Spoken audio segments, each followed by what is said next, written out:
So I am here to plug the idea of electoral nullification, the notion that the Electoral College should step in and refuse to seat Donald Trump on the grounds, quite simply, that he is a dangerous fascist and it is unacceptable for a fascist to become the president of the United States.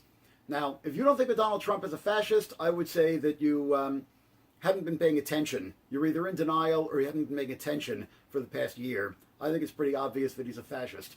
And I don't want to have that discussion. This is aimed for people who agree that he is a fascist and should not be allowed to take office on that basis.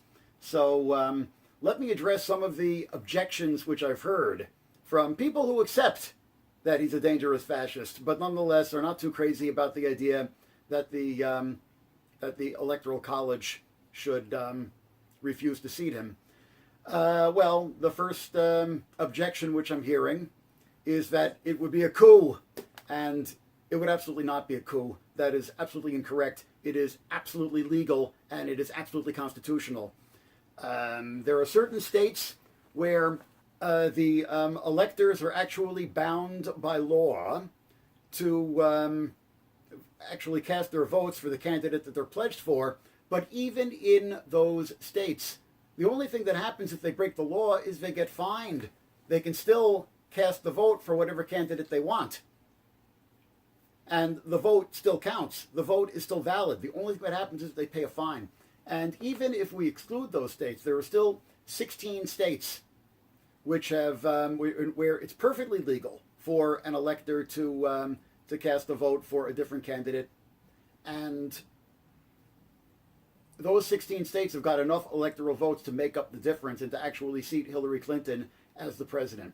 Hillary Clinton actually won the popular vote. By now, it looks like maybe as many as 400,000 votes might be the difference.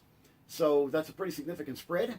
And that gives us a political and moral legitimacy to this idea. We are actually respecting the will of the people.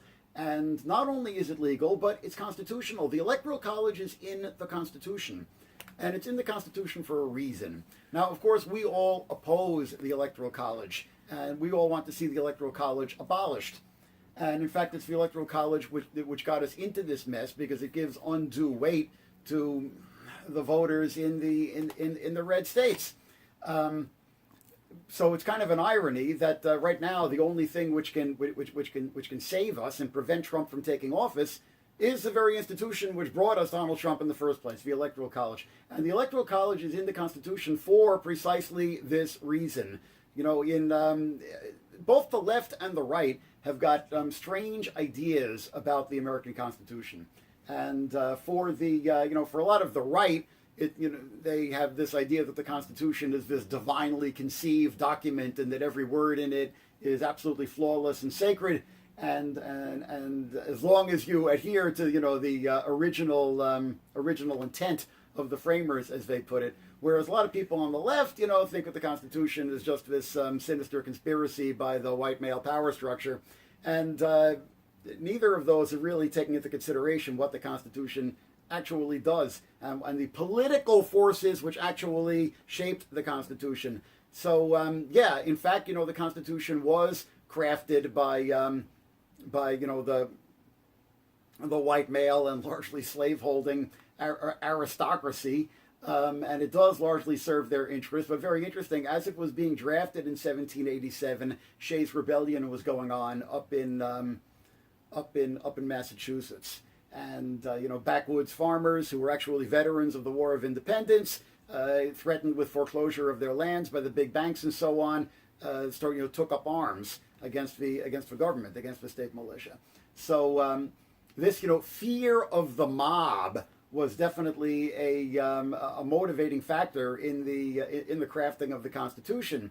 And I understand, particularly the more elitist elements, such as New York's own Alexander Hamilton, were the ones who really pushed for the Electoral College to be one barrier between the popular vote and the actual seating of a president who could be dangerous and elected by the irresponsible masses that was very much how it was perceived. That's why the Electoral College is there. And then, of course, 2 years after that, 1789, the more populist elements, like James Madison, were himself also a slaveholder and an aristocrat and everything, but had enough foresight to see that you couldn't just have the iron fist. You also had to give the masses a sop, to their interests. Otherwise, you could be facing more events like Shays' Rebellion in the future. And in fact, in just 2 years after that, in 1791, you had a replay of it in backwoods Pennsylvania with the Whiskey Rebellion. So, in 1789, the Bill of Rights was pushed through and amended to the Constitution. This is sort of a progressive postscript to a basically reactionary document, which is the Constitution. So the Bill of Rights was a lot in the Bill of Rights, which is extremely vital and worth defending, quite obviously. So,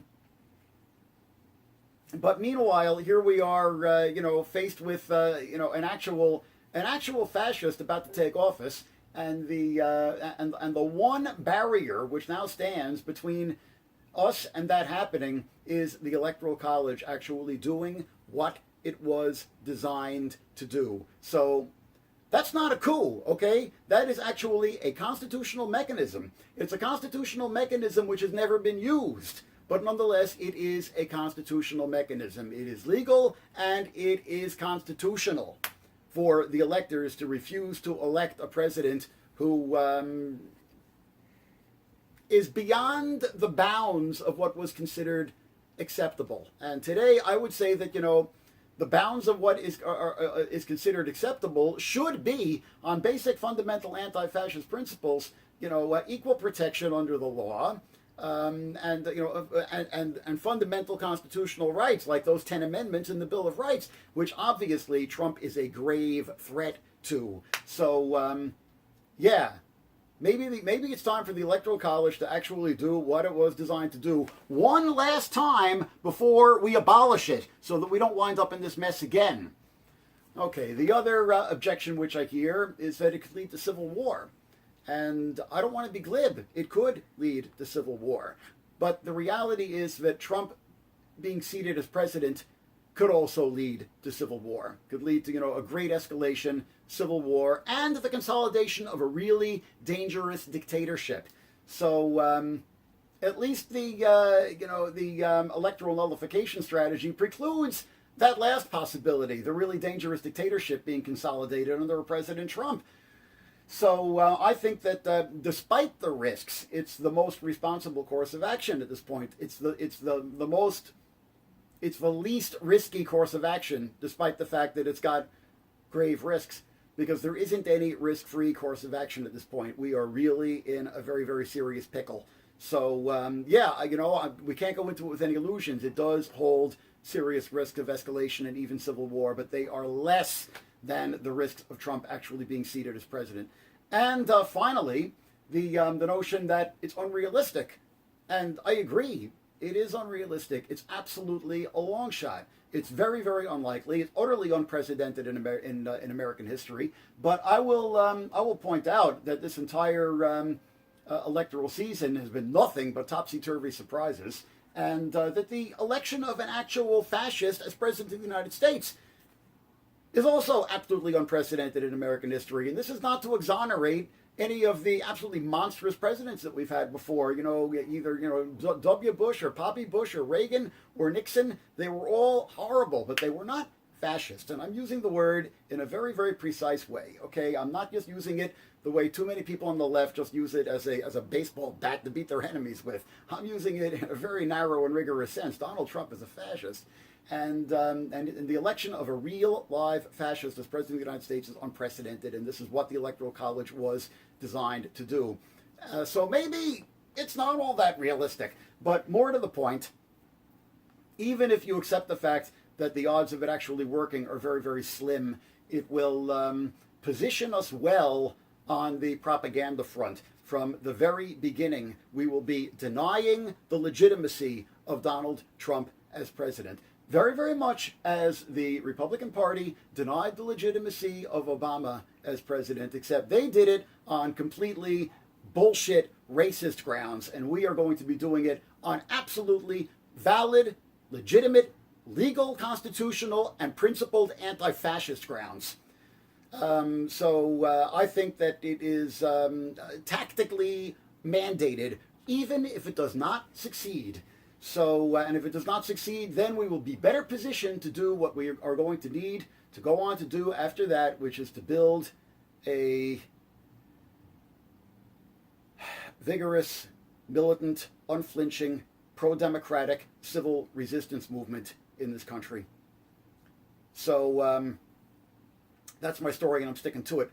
The Electoral College votes on December 19th, which means that we have, I believe, 37 days to go. So, there's a petition on change.org. Sign it. There's, numerous websites which are now plugging this idea. Share them. Spread the word. Make this video go viral. Hashtag electoral nullification. Hashtag not my president. And check out my website, countervortex.org, for more on this idea. And like and subscribe. Tell me what you think. Let's get this movement going.